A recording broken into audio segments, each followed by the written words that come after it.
16 பிப்ரவரி 1947. 14 பிப்ரவரி 1947 அன்று சிவபெருமான் எடுத்துரைத்த குறிப்பு தொடர்பாக கூறியது. இது என்ன சொல்றாங்க, அன்னை பார்வதி வர்றாங்க. அவங்க வர்றதுக்கு முன்னாடி சிவபெருமான் என்ன சொன்னாருங்கிறத திரும்பி ஒரு தடவை நம்ம அப்படியே லைட்டா பார்த்துருவோம். 14 பிப்ரவரியில என்ன சொல்றாரு, இதுதான் 14 பிப்ரவரி. அதுல சிவபெருமான் சொல்றாரு, சக்தி தன்னை ஒருபோதும் மனித வடிவில் வெளிப்படுத்த இயலாது. அது ஒண்ணு. யோக சக்தி மூலமாக நான் எனது உடலை எண்ணற்ற முறை புத்துயிர்படுத்தி வாழ்ந்திருக்கிறேன். அடுத்தது, என்னால் எப்பொழுதும் இளமையாக வாழ முடியும். அது ஒண்ணு சொல்லியிருக்காரு. அடுத்தது, கைலாச மலை தான் நான் வாழ்கின்ற இடம். இதெல்லாம் அப்ப சொன்னது அவரு. ராவணனின் ஆசிரியராக நான் இருந்திருக்கேன் அப்படிங்கிற ஒரு விஷயம் சொன்னாரு. ஸ்ரீராமருடைய அவதாரம் வரைக்கும், கிருஷ்ணருடைய அவதாரத்தின் போதும் கூட சில காலங்கள்ல நான் இங்கே வாழ்ந்திருக்கிறேன், இந்த உலகத்துக்கு வாழ்ந்தேன் அப்படிங்கிறத சொல்றாரு. பார்வதியின் வாழ்க்கை துணையாக நான் வழிபடப்படுகிறேன், அது தவறு. நான் குழந்தை பருவத்திலிருந்தே பிரம்மச்சாரி, ஒருபோதும் திருமணம் செய்து கொள்ளவில்லை அப்படின்னு அவர் சொல்றார். இதெல்லாம் அப்ப சிவபெருமான் உள்முக தொடர்பு கொண்டு சொன்ன விஷயங்கள்.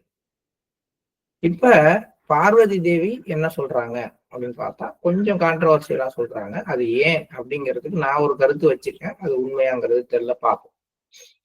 14 பிப்ரவரி 1947 அன்று சிவபெருமான் எடுத்துரைத்த குறிப்பு தொடர்பாக கூறியது. அன்னை பார்வதி, நான் ஒரு அரசகுமாரி.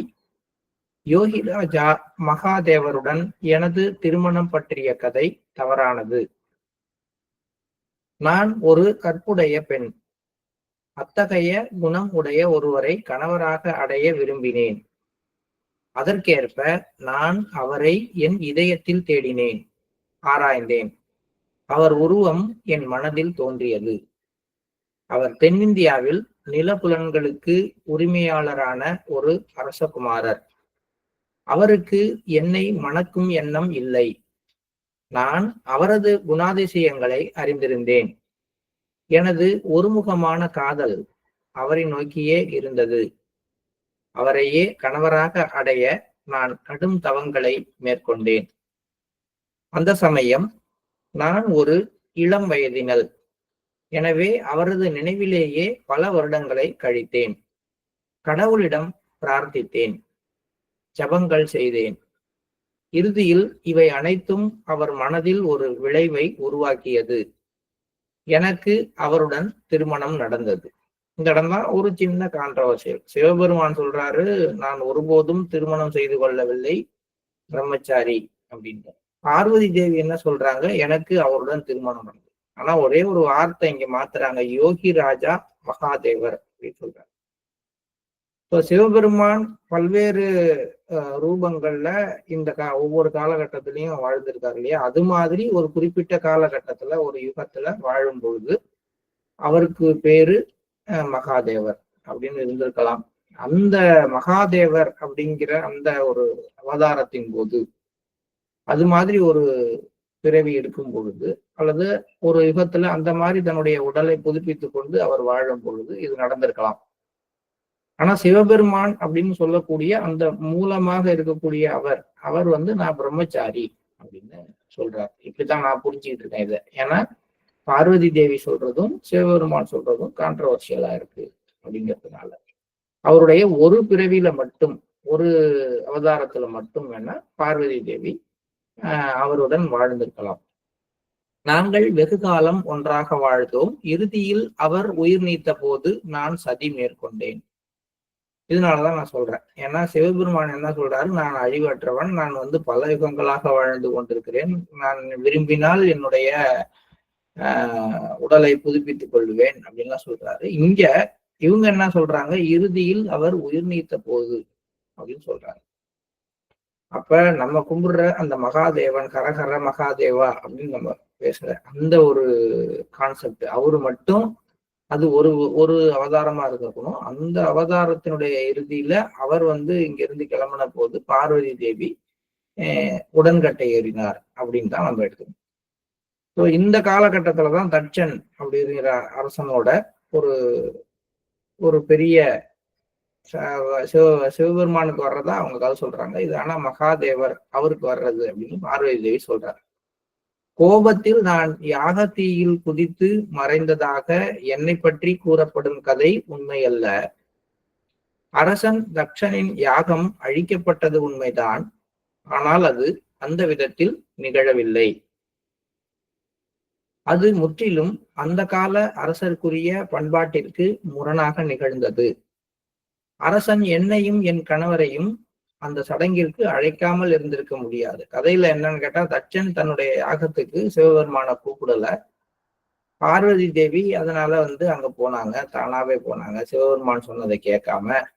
அப்படிதான் அந்த கதை போகுது. நம்மளுடைய சிவபுராணம் மற்ற விஷயங்கள்ல பார்க்கும் பொழுது இப்படிதான் அந்த கதை போகுது. ஆனா பார்வதி தேவி என்ன சொன்னாங்க, என்ன தட்சன் கூப்பிட்டான், அதெல்லாம் ஒண்ணும் கிடையாது. ஆனால் சம்பிரதாயப்படி சடங்கு ரீதியாக யாகத்தை நடந்து கொண்டிருந்த ஒரு மதகுரு எதிர்பாராத விதமாக அந்த யாக அக்னியில் விழுந்து உயிரிழந்தார். அது ஒரு மாபெரும் விழா. கடவுளர்களும் வந்திருந்தனர், நானும் அங்கு இருந்தேன்.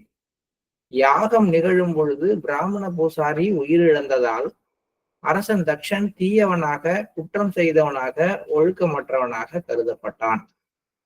எனவே தலைமுறை தலைமுறையாக இந்த விளக்கம் அவன் மேல் சுமத்தப்பட்டது. ஆனால் எனது தூய கற்பு நிலையை கவனத்தில் வையுங்கள் அப்படின்னு சொல்றாங்க. இதுல தட்சனுடைய பொண்ணு நானு அப்படிங்கிற மாதிரிலாம் அவங்க சொல்லல. இது தனி அது தனி அப்படிங்கிற மாதிரி ஒரு புது விதமான ஒரு வரலாறை அவங்க சொல்றாங்க.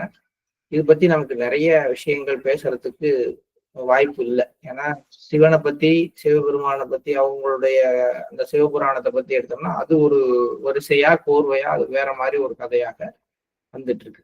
ஆனா இங்க பார்வதி தேவி சொல்றது, அவங்க ஒரு குறிப்பிட்ட அவதாரத்துல யோகி ராஜா மகாதேவரோடு வாழ்ந்த காலம், அந்த காலத்துல தட்சனோடு நடந்த யாகம், அந்த யாகத்துல நடைபெற்ற ஒரு விஷயம், இதை பத்தி தான் அவங்க பேசிட்டு வர்றாங்க. கொஞ்சம் கான்ட்ரவர்சியலா இவங்க பேசுறது இருக்கு அப்படிங்கிறதுனால இதோட நம்ம இதை அப்படியே படிச்சு வச்சுக்குவோம். பின்னாடி எங்கேயாவது இதற்கான விளக்கம் கிடைத்தால் சொல்லலாம். இல்ல இந்த சிவபுராணம் பற்றி யாராவது தெளிவாக தெரிந்தவர்கள் இருந்தால் நீங்க நம்மளுடைய அந்த வாட்ஸ்அப் குரூப்ல அந்த விஷயங்களை தெளிவா நீங்க போடலாம். பாபுஜி, அன்னை பார்வதி எங்களுக்கு பிரணாகுதி அளித்தார். மேலும் அவர் தொடர்ந்து எடுத்துரைத்தார். இப்ப அவங்களும் டிரான்ஸ்மிஷன் கொடுக்குறாங்க. இதுக்கு முன்னாடி ராதாஜி அது மாதிரி டிரான்ஸ்மிஷன் கொடுத்தாரு. இப்ப அன்னை பார்வதி பிரணாகுதி கொடுக்குறாங்க. இந்துக்களிடையே இது மறைந்து விட்டது.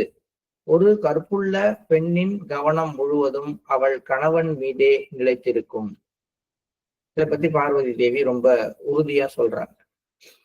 இது இப்ப கொஞ்சம் கொஞ்சமா மறைஞ்சி அந்த மாதிரியான ஒரு பழக்கமே இல்லாமல் போய்விட்டது. ஆனால் எப்படி இருக்கணும் அப்படின்னா, ஒரு கற்புள்ள பெண்ணுடைய கவனம் முழுவதும் அவள் கணவன் மீது மட்டுமே நிலைத்திருக்கும். அவள் பார்வை வேறு எவரை நோக்கியும் ஒருபோதும் அலைபாயாது. இது முற்றிலும் சக்தி மற்றும் கோட்பாடுகளுக்கு உட்பட்டிருந்தது. அதனாலதான் அந்த மாதிரி பெய்யன பெய்யும் மழை அப்படின்னு சொன்னதும் சரி. அடுத்தது அவர்களால ஒரு ஒரு வாழைத்தண்டை கூட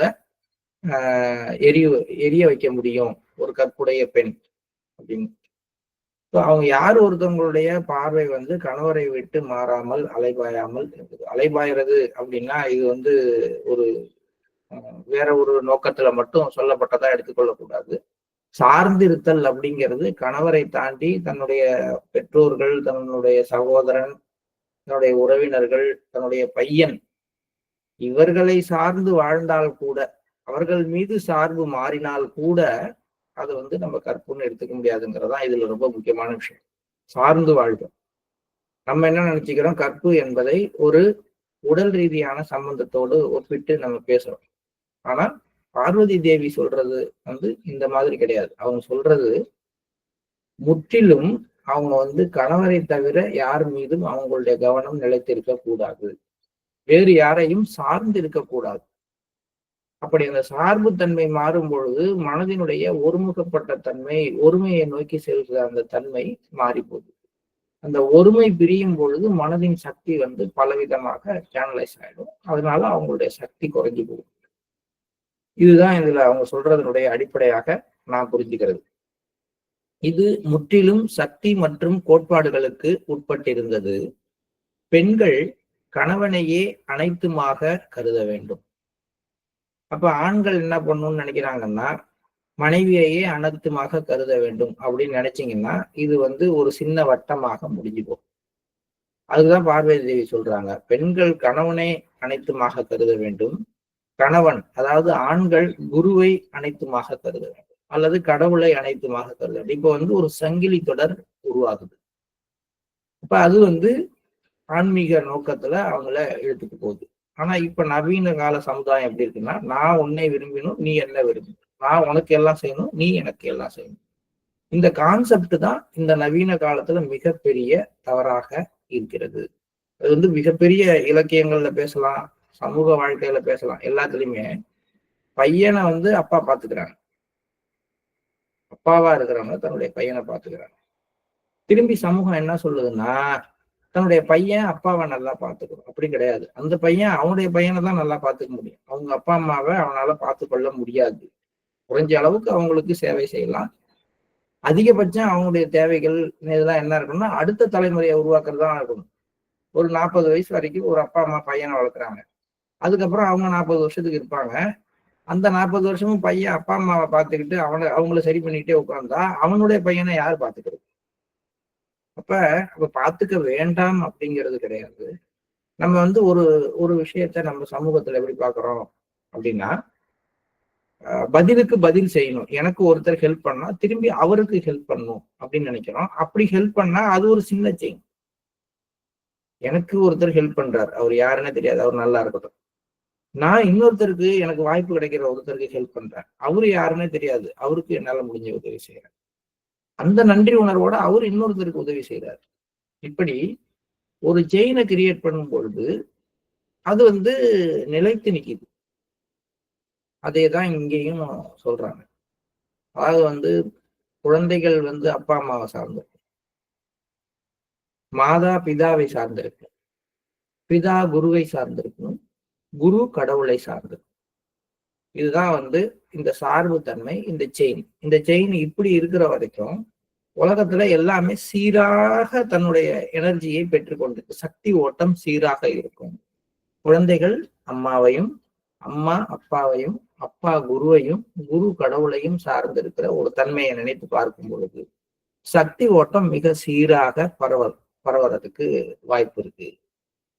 இந்த இந்த செயின் இப்படி இல்லாம அம்மா அப்பாவை சார்ந்தும், அப்பா கீழ் நோக்கி அம்மாவை சார்ந்தும் இருந்தால், இப்ப யாருக்கிட்ட இருந்து யாரு எனர்ஜி எடுத்துக்குவாங்க, இவங்க 2 பேருக்கும் யாரு எனர்ஜி கொடுப்பாங்க, அது சொல்ல முடியாது.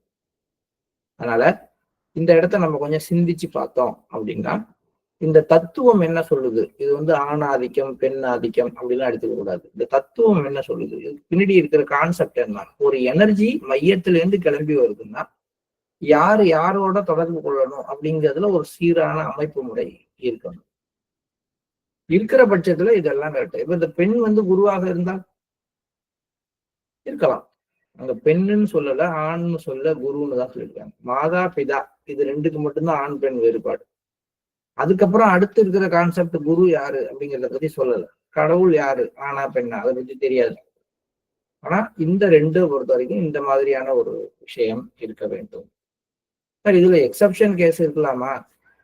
ஆண்கள் முழுக்க முழுக்க ஒரு ஆண் ஒரு பெண்ணை தன்னுடைய மனைவியை சார்ந்தும், மனைவி வந்து தன்னுடைய குருவை சார்ந்தும் இருக்கலாமான்னா இருக்கலாம். அவங்களுக்கு தெரியாது அது. இது மாதிரியான விஷயங்கள் எல்லாம் அவங்களுடைய இதயங்கள்ல இருந்து அவங்க கேட்டுக்கொள்ள வேண்டிய விஷயம். எப்படி இருந்தாலும் இந்த சார்பு ஒரு வளையம் கிடையாது, ஒரு நேர்கோடாக மாற வேண்டும் அப்படிங்கிறது தான் இதுல இருந்து நான் புரிஞ்சுக்கிட்ட விஷயம். இதுல கருத்து வேறுபாடுகள் இருக்கலாம், அல்லது வேறு விதமான சிந்தனைகளும் உங்களுக்கு இருக்கலாம். எல்லாமே சரிதான். நான் என்னுடைய கருத்துக்களை மட்டும்தான் இதுல பதிவு பண்றேன். பார்வதி தேவி தொடர்ந்து சொல்றாங்க, நான் மேலும் ஒன்றை கூற வேண்டும். ஆன்மீக அறிவு உண்மையில் குருவிடமிருந்து பெறப்படுகிறது. கடவுளை அளவிடும் திறன் எவருக்கும் இல்லை. யாராவது நான் என்னுடைய அந்த ஆன்மீகத்தில் பற்றிய விஷயங்களை நான் நேரடியாக கடவுளிடமிருந்து பெற்றேன் அப்படின்னு சொன்னா அதுக்கு வாய்ப்பு இல்லை அப்படிங்கிறாங்க. ஏன்னா அது இட்டர்னல், அந்த இன்ஃபினிட்டி, அதுகிட்டே இருந்து நீங்கள் அறிவை பெற முடியாது. உங்களுக்கு தேவையான அறிவானது குருவினுடைய ரூபத்தில் அங்கு இந்த களஞ்சியத்திலிருந்து எடுத்து கொடுக்கப்படுகிறது. யாராவது சூரியன்ல இருந்து நேரா லைட் எரிய வைக்க முடியுமா? அப்படிலாம் முடியாது. அது ஒரு சோலார் பேனலுக்கு அதுதான் அந்த சூரிய ஆற்றலை மின்னாற்றலாக மாற்றி, அந்த மின்னாற்றல் தான் ஒரு ஒரு பல்புக்குள்ளார போகிறப்ப ஒளி ஆற்றலாக மாற முடியும். அப்ப குருவிடம் இருந்துதான் ஆன்மீக அறிவு உண்மையில் பெறப்படுகிறது. கடவுளை அளவிடும் திறன் எவருக்கும் இல்லை. எனவே குருவே அனைத்தும் என கருதுவதே மிகவும் பயன் தரும் வழியாகும். டைரக்டா கடவுளை கனெக்ட் பண்ணிக்காம தன்னுடைய சிந்தனை முழுவதையும் யார் ஒருத்தர் குரு மேல குவிக்கிறாரோ அவர் மிக சிறப்பான முன்னேற்றங்களை அடைகிறார். இதனாலதான் நம்ம இந்த கடவுள் வழிபாட்டை பத்தி சகஜ மார்க்கம் அடிப்படையில பெருசா சப்போர்ட் பண்ணல. கடவுளை கும்பிடுங்க, அவங்களுக்கு மரியாதை கொடுங்க, அவர்களை நினைத்து பாருங்கள். இப்ப இங்க நம்ம இதுக்கே வர்றோம்னு வச்சுக்கோங்களேன். இப்பயே 4 மாஸ்டர் இருக்கிறாங்க. நான் எந்த மாஸ்டர் நினைச்சு தியானம் பண்றதுன்னு ஒவ்வொருத்தருக்கும் ஒரு நாளைக்கு சிக்கல் வருது. பாபுஜியை கொஞ்ச நேரம் நினைப்போம், தாரிஜியை கொஞ்ச நேரம் நினைப்போம். இப்ப இது மாதிரி தானே நம்ம கும்பிடுற கடவுள்கள் எல்லாம் ஒரு காலத்துல மாஸ்டர்ஸா இருந்திருப்பாங்க. அவங்க எல்லாம் ஒரு காலத்துல ஏதோ செஞ்சுருந்துருப்பாங்க. இப்ப அவங்க எல்லாரையும் நினைச்சு அவங்கள்ட்ட இருந்து நேரடியாக எல்லாத்தையும் பெற முடியுமான்னு நம்ம முயற்சி பண்ணும் பொழுது பெற முடியுதோ இல்லையோ நம்ம சிந்தனை உடையுது, நம்மளுடைய சேனல்ஸ் உடையுது. ஒரே கான்செப்ட், வாழும் குருவுக்குள் அனைத்தும் அடக்கம். அத்தனை பேரும் அவருக்குள் சங்கமித்திருக்கிறார்கள். நான் என்னுடைய குருவை மட்டுமே என்னுடைய மனதில் நினைத்து போற்றுகிறேன். இந்த கான்செப்ட் வந்துட்டோம்னா மற்ற எல்லாம் அதற்குள் சங்கமமாகி இருக்கும். அது நேரடியாக என்னோடு தொடர்புல இருக்கும். எனக்கும் அதுக்கும் உள்ள அந்த ஒருமைத்தன்மையானது எனக்குள்ளார எல்லா விதமான ஆன்மீக முன்னேற்றங்களையும் விரைவாக. அப்ப நம்ம சகஜ மார்க்கம் என்பது கடவுள் வழிபாட்டுக்கு, கோயில் வழிபாட்டுக்கு எல்லாத்துக்கும் எதிரானதானா இல்லை. அங்க நீங்க அவங்களுக்கெல்லாம் மரியாதை கொடுங்க, அவங்கள போய் கும்பிடுங்க, தவறு கிடையாது. ஆனால் நீங்கள் சார்ந்து இருக்க வேண்டியது ஒரே ஒருத்தர் தான், ஒரு வாழும் குருவை மட்டும். பார்வதி தேவி சொல்றது எல்லாம் இந்த கான்செப்டை உறுதி பண்ற மாதிரியாக இருக்கிறது. குருவே அனைத்தும் என கருதுவதே மிகவும் பயன் தரும் வழியாகும். அந்த விதத்தில் கடவுளுடன் அல்லது அனைத்தையும் கடந்த ஒருவருடன் உங்கள் தொடர்பு நிலைநாட்டப்படும்.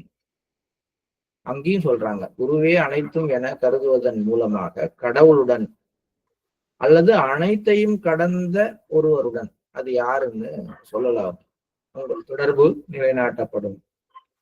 உங்கள் நோக்கு இறுதி பரம்பொருளின் மீதே நிலைத்திருக்கும். அதுவே உயரிய சுயத்தின் சுயம், ஆன்மாவின் ஆன்மான்னு சொல்றோம், செல்ஃபோட செல்ஃப்னு சொல்றோம். புருஷ பரமாத்மன், இதுதான் உயரிய சுயத்தின் சுயம். இது நிகழ்ந்தால் அதுவே பூரணமான மெய்மை உணர்தலாம். இது வரைக்கும் இந்த முதல் வார்த்தையை பார்வதி தேவி தான் சொல்றாங்க. இது வரைக்கும் பேசினதுல இந்த ரியலைசேஷன் பத்தி வேற யாரும்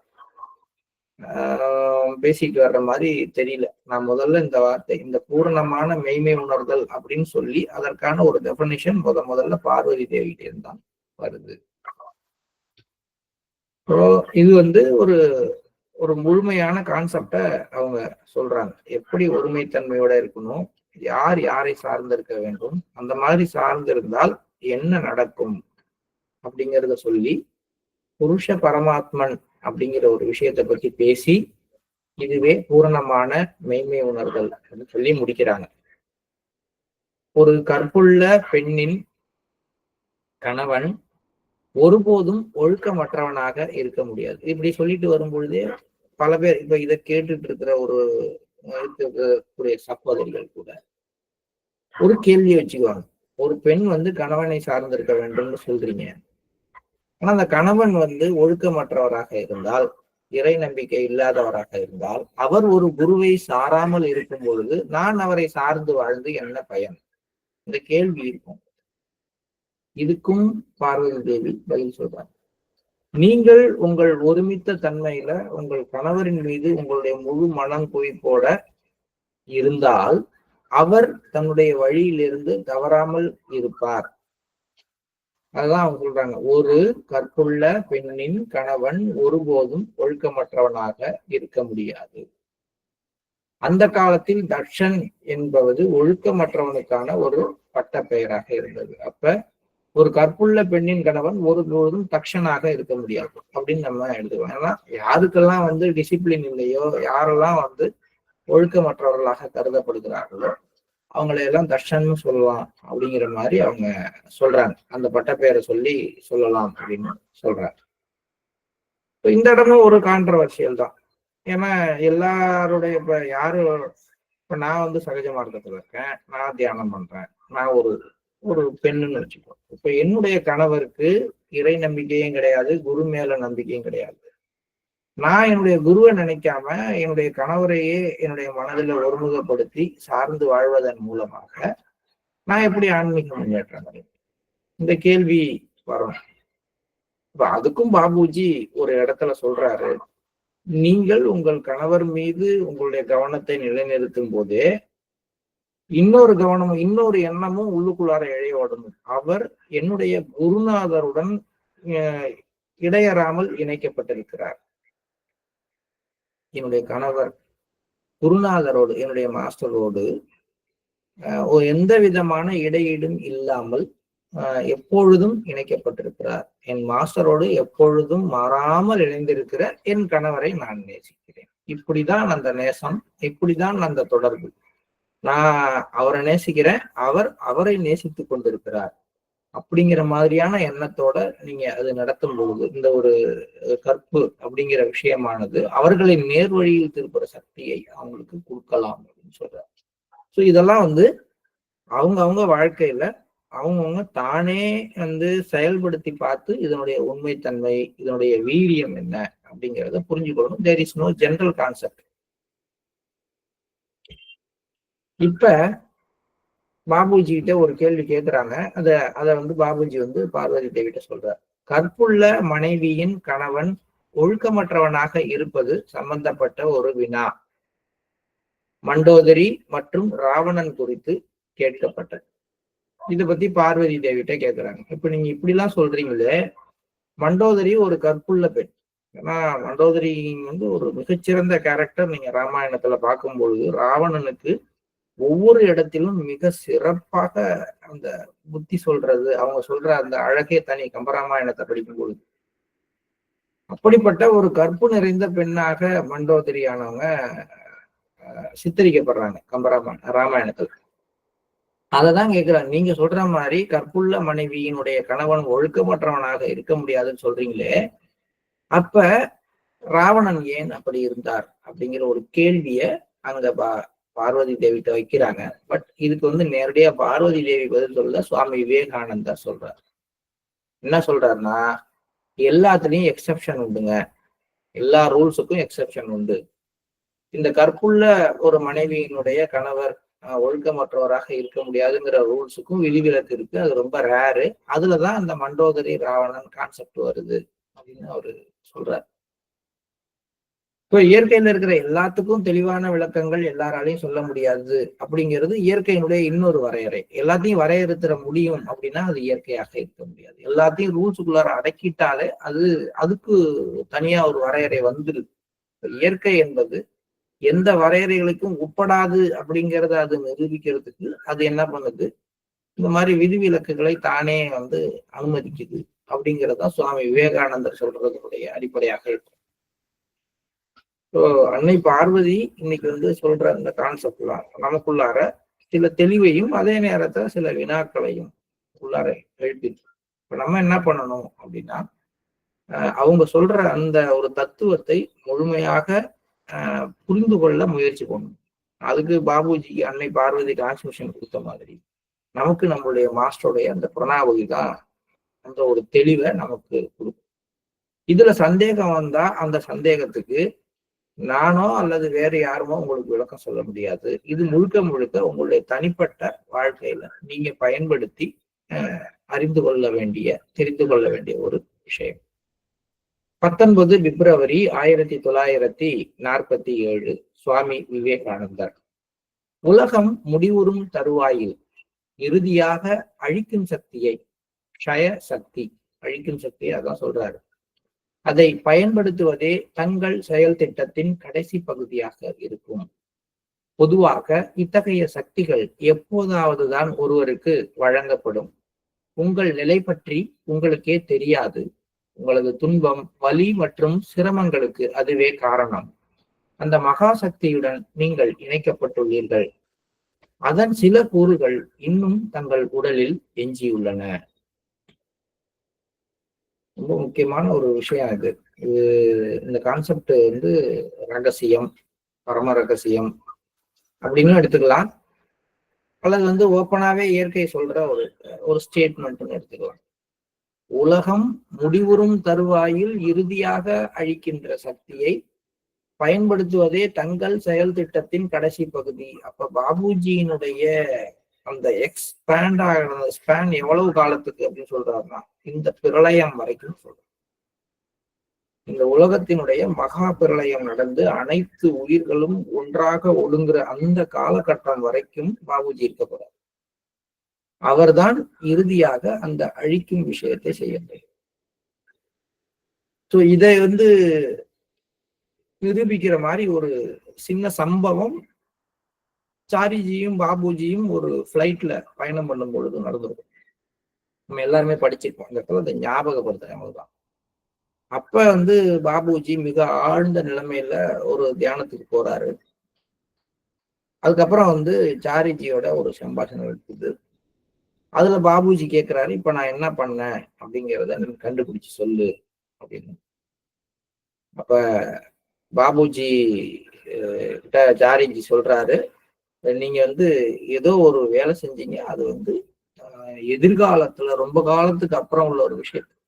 ஆனா ஏதோ ஒரு வேலைய நீங்க செஞ்சீங்க அப்படிங்கிறது மட்டும் எனக்கு தெரியுது அப்படின்னு சொன்னதுக்கு அப்புறம் பாபுஜி சொல்றாரு, ஆமா, நான் மகா பிரளய காலத்துல வரக்கூடிய ஒரு மனிதருக்காக அவருக்கான களத்தை நான் தயார் செய்து கொண்டிருக்கிறேன். இதுக்கப்புறம் வரக்கூடிய பல பெரிய குருமார்கள், அவங்களுடைய வாழ்க்கை, அவங்க செய்ய போற விஷயங்கள், அவங்க செய்ய போற அழிவு பணிகள் எல்லாத்துக்குமான களங்களையும் உருவாக்குற அந்த க்ஷய சக்தி பாபுஜிக்கு வழங்கப்பட்டிருக்கு. அவர் மகாபிரளய காலம் வரைக்கும் இருந்து எல்லா உயிர்களையும் திரும்பி மையத்தோடு ஒழுங்கு வைக்கின்ற அந்த வேலையை செய்யறது அவருடைய செயல் திட்டத்தினுடைய கடைசி. இந்த யுகம் முடிகிற வரைக்கும் அவர் இருக்க போறாருங்கிற முழு ரகசியத்தை விவேகானந்தர் 19 பிப்ரவரி 1947 வெளிப்படுத்துறார். லாலாஜி இதை பத்தி என்ன சொல்றாருன்னு பார்ப்போம். மதிப்பிற்குரிய லாலாஜி, சகோதரரே, விஷயம் மிக தெளிவாக உள்ளது. நெருப்பின் அருகில் செல்லும் ஒருவர் அதன் வெப்பத்தை உணராமல் இருக்க இயலாது. இது எதுக்காக சொல்றாரு அப்படின்னா, மேல அவர் சொல்றாரு, இந்த மகாசக்தி உங்கள் உடலுக்குள்ளார போறதுனாலதான், அதை தாங்க முடியாம தான் உங்களுக்கு நிறைய வேதனை, வயிற்றுல வலி. பாபுஜி நிறைய சிரமங்கள் படுவார். அதுக்கு எல்லாத்துக்கும் காரணம் இந்த மாபெரும் சக்தியை உள்ளுக்குள்ளார வாங்கினதனுடைய ஒரு சைடு எஃபெக்ட், சின்ன சின்ன விஷயங்கள். அது தாங்க முடியாம தான் உங்க சரீரம் இந்த வேதனையை அனுபவிக்குது. ஏன்னா அப்படிப்பட்ட ஒரு ஹையர் லெவல் சக்தியோடு, அந்த மகா சக்தியோடு நீங்கள் இணைக்கப்பட்டுள்ளீர்கள். அந்த இதனுடைய இணைப்புனால ஏற்பட்ட சில பாதிப்புகள் தான் உங்க உடல்ல இருக்குன்னு சொல்றாரு இல்லையா. இதுக்குதான் லாலாஜி சொல்றாரு, நெருப்போட அருகில் போனால் அதோட வெப்பத்தை யாரும் உணராமல் இருக்க முடியாது. அப்ப இந்த மாதிரி ஒரு ஒரு மிகப்பெரிய அழிவு சக்தியின் அருகில் செல்கின்ற ஒருத்தருக்கு இந்த மாதிரி சின்ன சின்ன விஷயங்கள் நடக்காமல் இருக்க முடியாது. ஆனா ஜென்ரலா சொல்லணும்னா இது எல்லாருடைய புரிதலுக்கும் அப்பாற்பட்ட விஷயம். இதை பத்தி நிறைய விவரிக்க முடியாது. அதோடு இல்லாமல் யாருக்கும் அதனுடன் எந்த தொடர்பும் இல்லைன்ட்டார். சொல்ற இந்த வார்த்தையோட அர்த்தம் என்ன? பாபுஜியை தவிர அப்படின்னு தான் நம்ம எடுத்துக்க முடியும். வேற யாருக்கும் அதோட எந்த கனெக்ஷனும் இல்லை. சுவாமி விவேகானந்தர் திரும்பியும் அந்த விஷயத்தை திரும்பி தெளிவுபடுத்துறார். இறுதி அழிவு தங்களால் கொண்டு வரப்படும். அழிவின் இறுதி கட்டம், அதாவது மொத்த உயிர்களின் அழிவு தங்களால் கையாளப்படும். இந்த ரகசியம் தான் இன்னைக்கு நமக்கு வெளிப்படுத்தப்பட்டிருக்கிற மிக முக்கியமான ஒரு விஷயமாக நம்ம.